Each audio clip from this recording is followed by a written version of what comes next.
우리 옆 사람 보고 인사하겠습니다. 잘 오셨습니다. 한 번 더 인사합니다. 하나님이 하십니다. 우리 설교 제목을 큰 소리로 읽어보겠습니다. 시작. 에베소에서 일어난 소동. 에베소에서 일어난 소동. 이제 우리가 19장 이제 쭉 이전서부터 쭉 봐왔는데 19장에서 바울이 에베소에서 전도를 했습니다. 특별히 에베소에서 약 2년여 정도 이제 복음을 전하고 제자를 키워냈습니다. 근데 놀랍게도 사도 바울이 가서 복음을 전하는 그곳에서 크거나 작거나 큰 그 믿음의 역사, 복음의 역사가 있었는데 그 역사가 있고 난 다음에 반드시 소동이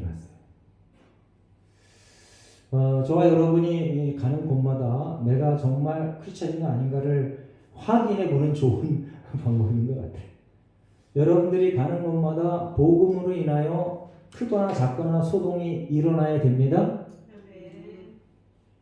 근데 이제 혹자는 이렇게 얘기합니다. 성령 충만한 사람이 가는 곳마다 늘 탄탄대로다.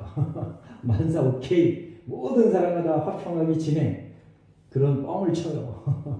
물론 그러면 얼마나 좋아. 예? 가는 곳마다 뭐 넌 크리스찬이든 아니면 이교도든 뭐 모두가 다 함께 모여가지고 나로 인하여 복음 전하는 나로 인하여 다 화평하게 지나고 평강하게 지나고 그럼 얼마나 좋아. 근데 성경에 보니까 그런 예는 한 군데도 없어요. 참 놀라운 일입니다. 놀라운 일입니다. 여러분들이 정말 복음의 사람이고 내가 복음을 전하는 사람이고 복음 안에 있는 사람이고 그렇게 살아가는 그런 사람이면 가는 곳마다 크던 작던 소동이 일어난다라는 걸 기억하시기 바랍니다. 이제 오늘도 에베소에서 그러니까 사도 바울은 가는 곳마다 큰 기적이 일어났습니다. 사도 바울이 실제로 죽은 것 같았었는데 다시 살아나는 것도 금방 일어나서 복음을 전하는 것도 또한 기적이고, 그 다음에 뭐 옥에 갇혀서 있었는데 지진이 일어나고 착고가 저절로 막 풀리고, 이거 엄청난 기적이죠. 심지어는 사도 바울이 이렇게 지녔던 앞치마 그리고 손수건만 만져도 병이 낫고 귀신이 쫓겨가는 그런 놀라운 역사가 있었습니다. 이렇게 사도 바울은 참 가는 곳마다 복음과 함께 놀라운 기적을 일으켰던 사람입니다. 오늘도 사도 바울이 이렇게 그 놀라운 기적을 일으키고 나서 21절과 22절에 이제 그 함께 동역했던 사람들을 마케도냐로 보냅니다. 그리고 자기가 이제 로마에 가야 되겠다라고 뜻을 밝힙니다. 그런데 이후에 사도 바울이 로마로 갑니다. 실제로 가요. 내가 복음을 위하여 로마에 가겠다라고 얘기했는데, 현재 이 역사, 지금 이 사도행전 19장에 일어나는 이 역사의 현장에 로마는 위치가 어떻게 돼요? 로마의 역할이 뭐예요? 로마가 세계를 제패한 수도예요, 수도. 그러니까 로마에 각양의 사람들이 다 모이는 거죠. 힘있고 능력 있는 사람들이 다 모인 거예요. 군사, 경제, 문화 모두가 다 로마로 직결되어 있는 거예요. 그리고 실제로 로마가 고속도로를 막 뚫었어요. 그렇죠? 지금도 보면 그게 흔적이 남아있죠. 그래서 이 사도 바울이 로마에 가서 복음을 전해야 되겠다고 생각했던 이유 중에 하나가 그거죠. 내가 로마에 가서 복음을 전해서 유럽 쪽에 복음을 효과적으로 전하는 그러한 전처 기주로 삼아야 되겠다. 그래서 사도 바울이 나중에 로마에 가는데 로마에 어떻게 갈까요? 사도 바울이 이 사도행전 28장 16절 말씀 앞에 보고 한번 읽어보겠습니다. 사도 실제로 로마에 갑니다. 복음을 전하러 갑니다. 그런데 어떤 신분으로 가는지, 우리가 함께 있습니다. 시작. 우리가 로마에 들어가니 바울에게는 자기를 지키는 한 군인과 함께 따로 있게 허락하더라. 자유로운 몸으로 간 게 아니고요. 죄인의 몸으로 그 황제의 재판을 받기 위해서 로마로 압송 당해서 간 거예요. 아, 참. 하나님의 일을 목숨 걸고 죽을 똥살똥 하는데 하나님께서 나 로마에 가서 복음을 전해야 돼 라고 얘기했던 그 일을 이루시는데 안타깝게도 죄인의 모습으로 행동 거지가 제약된 죄인의 모습으로 로마로 가게 하시는 겁니다. 여러분들 하나님의 인도하심은요 잘 들으세요. 하나님의 인도하심은 내 처지와 내 형편이 내가 마음에 안 들 때가 있을 수가 있습니다. 근데 그때가 성령 충만할 때야. 잘 기억하시기 바랍니다. 그래서 내 형편과 처지가 마음에 안 들어도 그 상황을 잘 참고 견디며 이겨내는 그게 바로 성령 충만입니다. 근데 이런 가르침은 별로 그렇게 사람들에게 호소력이 없어요. 근데 성경은 일관되게 늘 이렇게 사람들을 인도했다는 증거를 남겨요. 그래서 우리가 내 형편과 처지가 내 마음에 잘 안 들 때 그때 삐딱선을 타지 않으시기를 예수님의 이름으로 부탁드립니다. 지금 교회 청년들이 잘 안 나와요. 교회 청년들이 잘 안 나오는 이유를 조사해 보면은 청년들이 교회에 이미 다녔던 그 많은 어르신들의 행보가 마음에 안 든 거야. 그리고 정말 청년들이 교회에 잘 안 나오는 이유는요. 교회에서 가르치는 그 내용이 마음에 안 들어요. 지금 조금 전과 같은 그런 걸 가르친다니까요. 너희들이 참아야 돼. 인내해야 돼. 기다려야 돼. 그리고 그 고난을 감수해야 돼. 그런 걸 가르쳐요. 그 또 한 가지 베풀어야 돼. 이런 걸 가르쳐요. 청년들에게는 매력이 없어요. 그리고 더군다나 기성 교인들이 그렇게 가르치면서 그런 삶을 안 살아. 그러니까 청년들이 보기에 가식적인 거야. 그러니까 청년들이 잘 안 와요. 제 친구가 그 대학교 내에 그 기독교 서클을 돕는 그러한 그 조직이 있는데 거기에 수장이에요, 수장. 최고 대표 목사예요. 근데 그분이 거기서 이제 1년에 한 번씩 논문을 이렇게 많은 그 유력한 돈 많은 사람들로부터 자금을 이렇게 헌금을 받아서 논문을 항상 1년에 한 편씩 써내야 돼요. 그 몇 년 전에 그 논문을 한 편 썼는데 저희 보고 그 논문 발표 자리에 오라서 거기 갔었는데 이제 제가 익히 뭐 대충은 알고 있었지만 거기서 그 사람들이 돈을 들여서 설문조사한 그 내용을 이렇게 논문으로 해서 하는 겁니다. 우리나라 대학생들 중에 내가 기독교인이다라고 표시한 퍼센티지가 몇 프로일까요? 조 목사님 몇 프로는 될까요? 5%. 네, 5%. 몇 년 전에 5%. 몇 년 전에 5%였어요. 지금은 여러분들 심각한 겁니다. 최소한 25%는 나와야지, 그렇죠? 우리가 5천만 중에 1,000만이 기독교인이라고 그랬으니까. 이런 게 왜 그러냐면 지금 세대의 청소년 세대, 그러니까 중학교, 고등학교, 대학교 졸업한 20, 30대 세대가 자기에게 불리한 상황을 참아내지 못하도록 기성세대가 그렇게 가르쳤어요. 저 또한 그렇게 가르쳤던 것 같아요. 네? 네가 최고야, 네가 최고야. 맨날 하나 둘 이렇게 나니까 네가 최고야, 네가 최고야.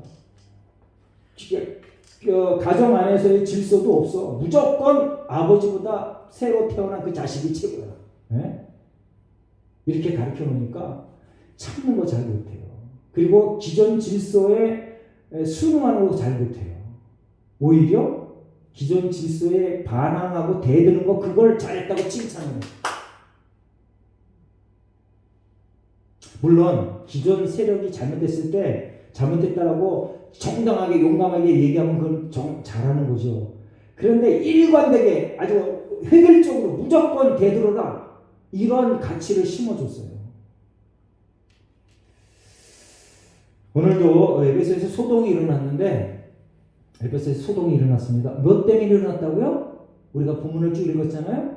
복음을 전했는데 그 복음으로 인하여 반대 세력에 속해 있는 사람들의 경제가 나빠졌어. 아데미 신상을 믿는 그 사람들, 거기에 전념했던 그 사람들에게 물건을 팔았던 그 사람들의 그 수입이 적어지는 거야.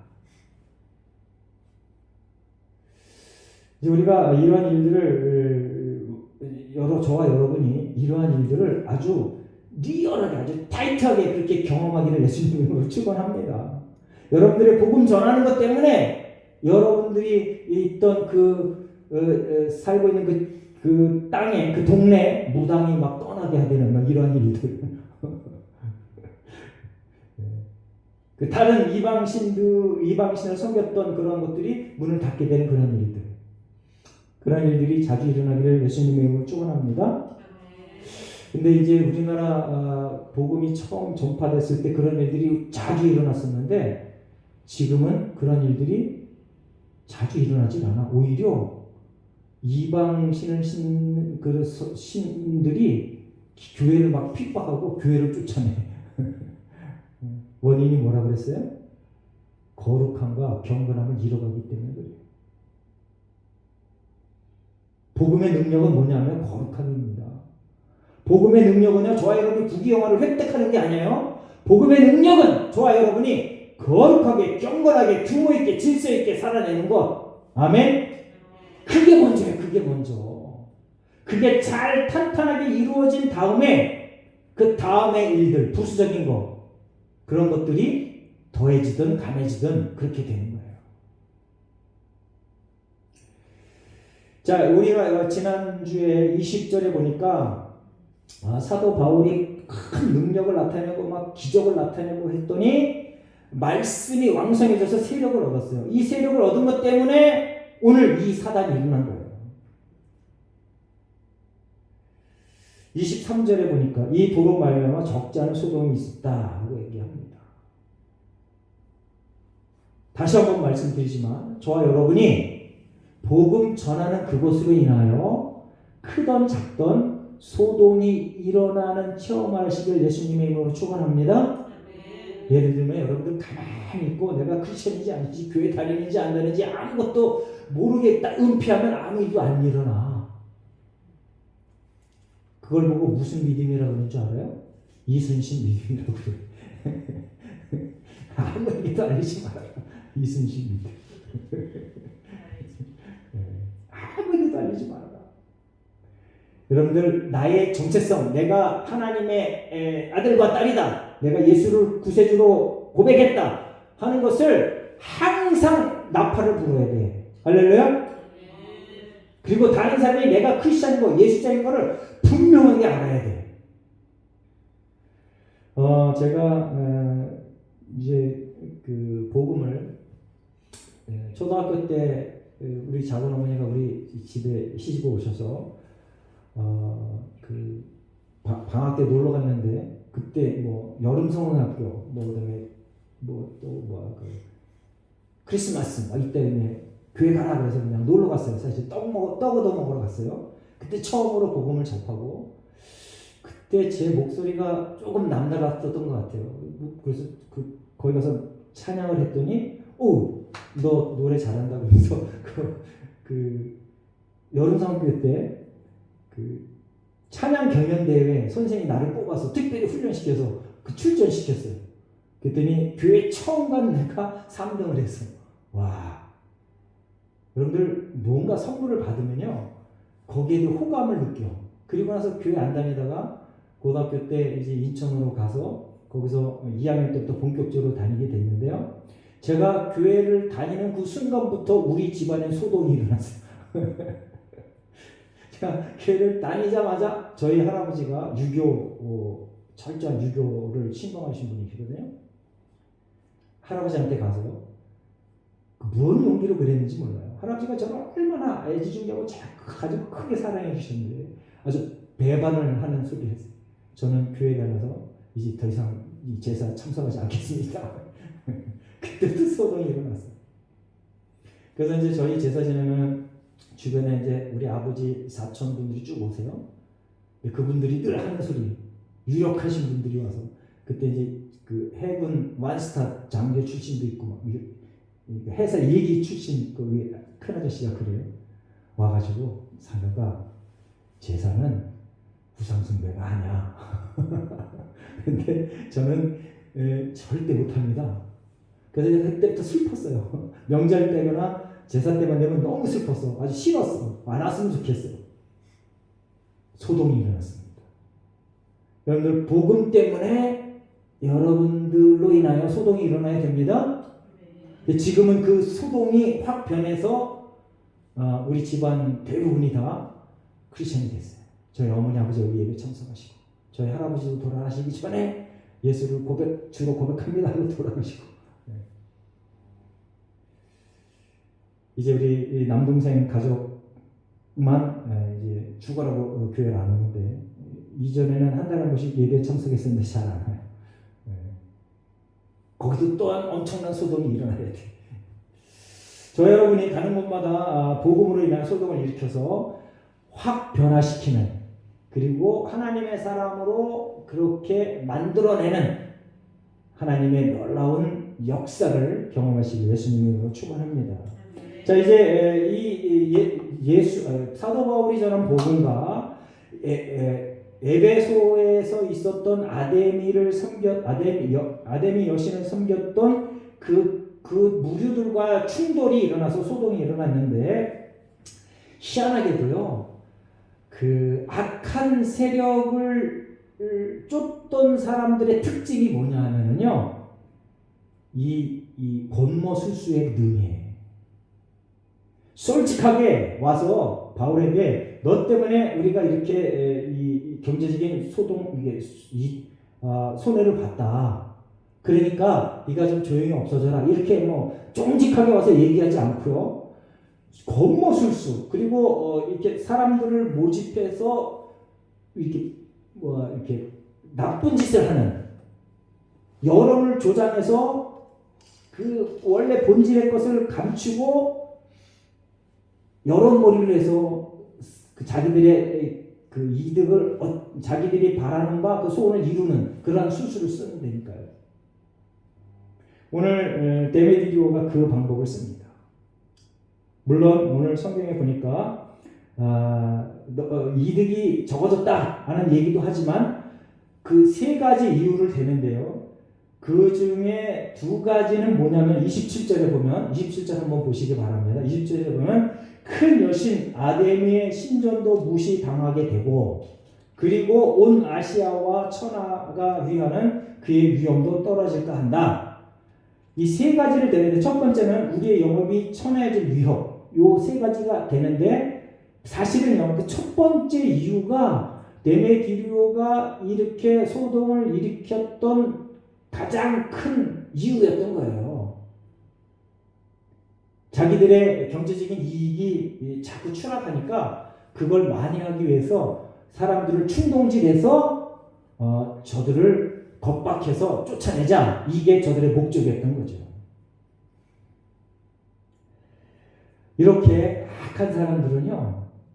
그 본질의 문제를 이렇게 싹 감추고 그 공동체 거기를 아주 쑥대밭으로 만든 다음에 자기 것을 얻어내려고 해요. 자기에게 이익이 되도록 하려고 해요. 근데 아주 유감스럽게도 우리나라가 지금 좌우 진영으로 나뉘어서 아주 대판 싸우고 있잖아요. 이건 정말 큰 불행입니다. 좌우 진영으로 나눠서 아주 엄청난 싸움을 벌이고 있는데 사실은 솔직하게 자기들의 속내를 얘기를 안 해. 그리고 자꾸 저 사람의 약점을 끄집어내서 그냥 계속해서 그 약점만 이렇게 크게 부각시켜서 투표권자들로 하여금 자기 편이 되도록 해요. 그 좌우의 핵심이 뭐예요? 핵심이 좌우의 정치 체제가 뭔가, 좌우의 법치주의, 법을 어떻게 적용하는가, 그거를 먼저 백성들에게 자세하게 가르쳐야 되는데 백성들 또한 그게 관심이 없어. 정말 우매한 백성들이에요. 우리나라 백성들. 여러분들 좌나 우나 이게 정치체계가 어떤 건가를 먼저 잘 알아야 돼요. 통치체제가 어떤 건가를 잘 알아야 돼요. 그걸 먼저 공부하려고 애쓰는 백성들이 있어야 돼요. 근데 그런 거는 관심이 없어. 왜? 사회주의, 공산주의, 자유민주주의 공화국 이게 뭔가를 분명하게 알아야 돼요. 여러분들 그걸 알려면은 베네수엘라가 어떻게 됐는지 한번 공부해 보시기 바랍니다. 그리고 유럽에 있는 많은 그 잘 살던 나라들 한번 공부해 보시기 바랍니다. 그리스, 스페인 이런 나라들 공부해 보시기 바랍니다. 제발 가서 연구 좀 하세요. 간단해요. 아주 요즘은 너무 쉬워. 이 유튜브에 베네수엘라 뜨면은 베네수엘라에서 있었던 일들이 쫙 나와. 그냥 시간만 투자하면 돼. 귀만 열어놓으면 돼. 그러면요 좌파에서도 우파에서도 거기 방송 쭉 해놨어. 듣고 내가 선택하면 돼요. 그래서 제가 늘 기도하고 여러분에게 가르칩니다. 제가 극우가래서가 아니고 저는 극우가 아닙니다. 저는 복음주의자입니다. 그런데 성경대로 살자고 하는 사람들은 일단 성경을 반대하지 않는 정치체계를 선택해야 돼요. 그게 바로 자유민주주의 공화국, 자유시장 경제를 추구하는 사람들이에요. 그런데 그걸 추구하는 게 우예요, 우. 그래서 저는 크리스찬이 좌다 그러면 도대체 이해가 안 돼. 어떻게 크리스찬이라고 하면서 어떻게 자기 스스로가 좌라 그러냐고. 놀라운 일입니다. 안타까운 일입니다. 옛날에 저희 교회에 특별히 구속된 사람이 누구죠? 그 당 만들었다가 누구죠? 네, 구속된 사람. 그 무슨 통진당, 네, 통진당 만들었다 구속된 그 사람. 그 당원이 우리 교회에 왔었어요. 그래서 제가 설교 중에 다른 것도 아니고 설교 중에 노무현 대통령이 금전적인 문제 때문에 자살했을 수도 있습니다. 그 얘기 딱 했더니 제가 설교를 이렇게 지금은 이렇게 영상 녹화하지만 그때는 다 녹음을 해놨어요. 청소년까지 다 녹음을 해놨어요. 그 설교 딱 했다고 그 다음 주에 저한테 통보를 해서 저 교회 못 나옵니다. 제가 그분한테 그렇게 얘기했어요. 사회의 변혁은 혁명으로 사회의 변혁 절대 못 이룹니다. 말씀으로, 하나님 말씀으로 사회의 변혁을 이루어야 됩니다. 그랬더니 아멘 하더라고요. 근데 그 얘기했다고 우울하고 교회 못 나오고 있대요. 여러분들 복음으로 인하여 소동을 일으키시기 바랍니다. 여러분들의 가치나 신념으로 소동을 일으키려고 하면 안 돼. 따라해 보겠습니다. 복음으로 인하여 소동을 일으키겠다. 그래요. 하나님 말씀으로 인하여 소동을 일으키는 저와 여러분이 되어야 됩니다. 이 데메디오가 영적 상태가 어땠는지 우리가 쭉 읽었잖아요. 한번 살펴보죠. 첫째요. 탐욕과 이권에 집착했어요. 데메디오가. 여러분들 오늘 성경에 보면 이들이 얼마나 많은 부를 누렸는지 성경에 기록해 놨는데 거기에 보면 우리가 이 아담의 여신으로 인하여 풍요를 누린다라고 기록해 놨어요. 그리고 그 전절에는 적지 않은 이득을 얻는다 이렇게 기록해 놨어요. 적지 않은 이득과 풍요를 누리는 이 아데미 신상에 관하여 사도 바울이 뭐라고 얘기했어요? 손으로 만드는 것은 신이 아니다 이렇게 얘기했어요. 손으로 만드는 것은 신이 아니다. 그런데 많은 사람이 그걸 따랐어요. 여러분들 지금 이곳에 와서 하나님 앞에 예배드리잖아요. 그게 1세기 때 최고의 기적이라는 걸 여러분들이 인지하셔야 됩니다. 죽을 병에 걸렸다 난 것보다 이게 더 큰 기적이에요. 큰 사업에 실패했다가 대박을 맞은 것보다 이게 더 큰 기적이라는 걸 기억하시기 바랍니다. 로또 복권에 당첨된 것보다 이게 더 놀라운 기적인 거예요. 이거는요, 하나님의 선택한 사람들만 이렇게 이 길을 쫓아와. 보세요. 사도 바울이 얼마나 많은 기적을 보여줬어요. 그 기적의 현장에 이 데메디오도 있었어요. 그런데 자기의 이익이 줄어든다고 오히려 사도 바울을 공격해. 악한 마귀 사탄의 앞자리가 돼. 여러분들 성령의 은혜를 입은 게 놀라운 기적임을 기억하시기 바랍니다. 그 터 위에 여러분들의 삶의 현장에서 최선을 성실히 살아가시기를 예수님의 이름으로 축원합니다. 자, 잠언 1장 19절을 제가 한번 읽어보겠습니다. 이익을 탐하는 모든 자의 길은 다 이러하여 자기의 생명을 잃게 하느니라. 이익을 탐하는 자, 탐욕. 그리고 두 번째가 우상 숭배인데요. 성경에는요, 우상 숭배가 탐욕이다, 탐욕이 곧 우상 숭배다 이렇게 기록해놨어요. 그 디모데전서 6장 10절에는요, 우리가 너무 잘 아는 성경 구절, 돈을 사랑함이 일반하게 뿌리다. 여러분들 돈 자체가 나쁜 건 아닙니다. 돈을 사랑하는 것.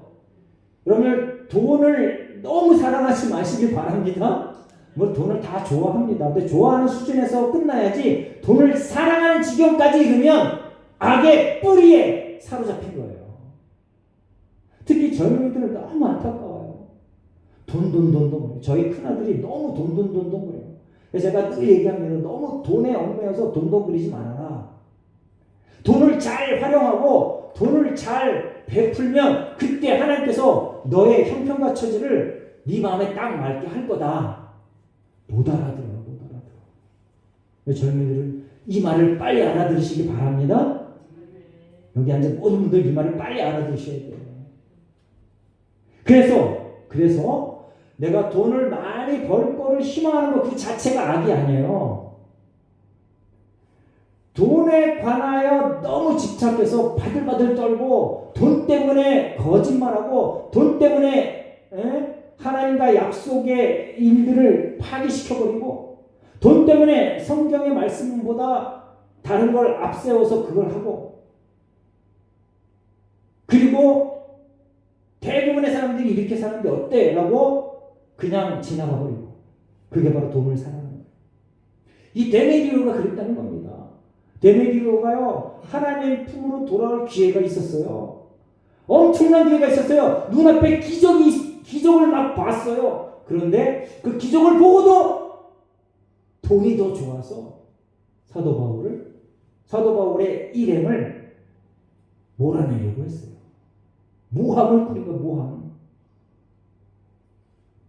그리고 정말 중요한 건 뭐냐면요, 저와 여러분 그리고 모든 사람들, 사도 바울을 포함한 모든 사람들, 예수님 외에 이 땅에 태어났던 모든 사람들은 본질적으로 죄인이다. 기억하시기 바랍니다. 본질적으로 죄인이야. 아유, 뭐가 그래. 조그만 애가 뭐가 죄인이야? 성경이 기록해놨어요. 성경이. 에베소서 2장 3절. 전에는 우리도 다 그 가운데서 우리 육체의 욕심을 따라 지내며 육체와 마음이 원하던 것을 하여 다른 일과 같이 본질상 진노의 자녀였다. 그리고 우리가 옛날에 외웠던 성경 구절 로마서 3장 23절 24절. 모든 사람이 죄를 범하였음에 하나님의 영광이 이르지 못하더니. 보세요. 모든 사람 하나도 예외가 없다. 그러니까 하나님 앞에 내가 죄인이다는 것을 먼저 전제하고 나서 하나님 앞에 와야 돼요. 내가 죄인이구나. 그런데 우리 로마서 3장 24절 말씀을 한번 읽어보겠습니다. 23절부터 24절까지 앞에 보고 한번 읽어보겠습니다. 시작. 모든 사람이 죄를 범하였음에 하나님의 영광에 이르지 못하더니 그리스도 예수 안에 있는 속량으로 말미암아 하나님의 은혜로 값없이 의롭다 하심을 얻은 자 되었느니라. 데메드리오가 이 찬스가 있었어요. 예수를 주로 고백할 수 있는 찬스. 근데 거부해버렸어요. 그 찬스를 거부한 그거를 데메드리오가 거부했지만 찬스를 주어지는 그 은혜는 누가예요? 하나님이 하시는 거예요. 여러분은요, 예수를 주로 고백한 그 최고의 선물, 가장 큰 기적의 사람이라는 걸 기억하시기 바랍니다. 따라하겠습니다. 나는 최고의 기적의 사람이다. 늘 그거를 가슴에 품고 언제 어디서든지 늘 감사하며 사시길 바랍니다. 그러면 내 처한 그 처지와 형편을 정면으로 돌파할 힘을 하나님께서 이미 주셨다고 확신을 하게 되는 거예요. 그렇게 살아가는 모든 사람들은 앞으로의 삶이 평강의 삶이 보장이 되는 겁니다. 자, 이제 이렇게 데메드리오가 그렇게 그 바울의 일행을 이제 여기 보면 운동장이라고 그랬나요? 그 큰 경기장으로 이렇게 강제로 몰아넣었어요. 이 경기장은 뭐 하는 데냐면은 사람들을 심판하는 데였어요. 그리고 경기장에서 뭘 했냐면 기독교인들을 많은 사람들이 보는 앞에서 이후로 막 처단하고 막 놀잇감으로 사용하고 막 이랬던 데예요. 그래서 사실은 이들도 그렇게 큰 위험에 처해 있는 거예요. 그러니까 이걸 보고 사도 바울이 어떻게 했어요? 자기가 몸소 쫓아가서 그 상황을 이제 뜯어 말리려고 했어요. 사도 바울 참 대단한 사람입니다. 사도 바울은 이전에 엄청난 고난을 당했던 거예요. 복음 때문에. 그런데 그걸 뻔히 알면서 거기를 달려가려고 해. 여러분들 신뢰할 만한 형제의 삶을 살아내실 예수님으로 축원합니다. 비겁하게 이리저리 피해 다니지 말고 내가 나를 희생해서 내 공동체, 내 동료를 구해낼 그런 마음 자세로, 그런 가치로 살아가시기를 예수님의 이름으로 축원합니다. 자, 그래서 이게 그렇게 막 그 소동이 일어나고 2시간 동안 뭐 아데미 여신 만세 막 이렇게 불렀는데 이때 이 유대인들이 얍삽한 수를 씁니다. 알렉산드리아라는 사람을 보내서 거기서 이제 유대인들이 한몫하려고 그랬어. 그랬더니 이 에베소 사람들이 무시했고요.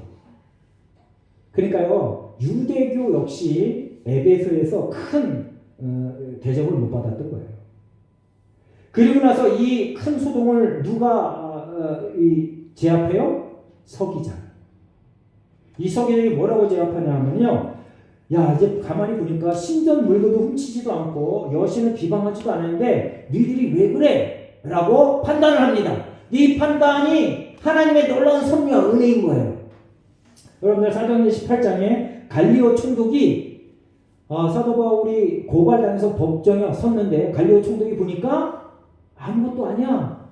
너희들의 언어 문제, 너희들의 종교 문제구나. 나는 이거 재판하지 않겠다. 근데 쫓아버려요. 거기서 또한 이게 하나님의 섭리와 은혜라고 그랬습니다. 여기서 또한 이 서기장이가 이게 아무것도 아닌 걸 보고 그냥 쫓아냅니다. 그리고 38절 39절에 법치주의를 따르라 이렇게 얘기합니다. 너희들이 정말 저들이 잘못했으면 고발해라. 그리고 판결을 받아라. 이렇게 얘기합니다. 그래서 이 법치주의가 참으로 중요한 거예요. 여러분, 법치주의가 잘 지켜지는 데가 어디예요? 자유민주주의 공화국이에요. 법치주의가 정말 개처럼 여겨지는 데가 어디예요? 독재, 사회주의, 공산주의. 보세요, 북한 보세요. 김정은이 마음에 안 들면 지 공업부도 그냥 고사포로 쏴주고, 와, 고사포. 그냥 권총으로 빵 해도 죽는데 고사포, 와, 이 총알 이따만한 거로 막 그냥, 어우. 그리고 나서 화염방사기로 그냥 지져버렸대잖아요. 이게 사회주의 공산주의입니다. 근데 지금 우리나라 정치 지도자 중에 사회주의 공산주의를 쫓아가는 사람이 있어요. 여러분들 아주 살이 안 떨려요? 저는 그거 볼 때마다 막 살이 떨려요. 멀지 않아 베네수엘라 같이 되는 그런 날이, 그들이 정권을 잡고 그런 날이 올지도 몰라요. 반드시 온다 그러면 또 유튜브 나가니까 다 달려갈지도 몰라요. 네? 정신 차리시기 바랍니다. 여러분들, 그리고 여러분만 알지 말고 여러분들 주위 사람들이 그걸 좀 알려주세요.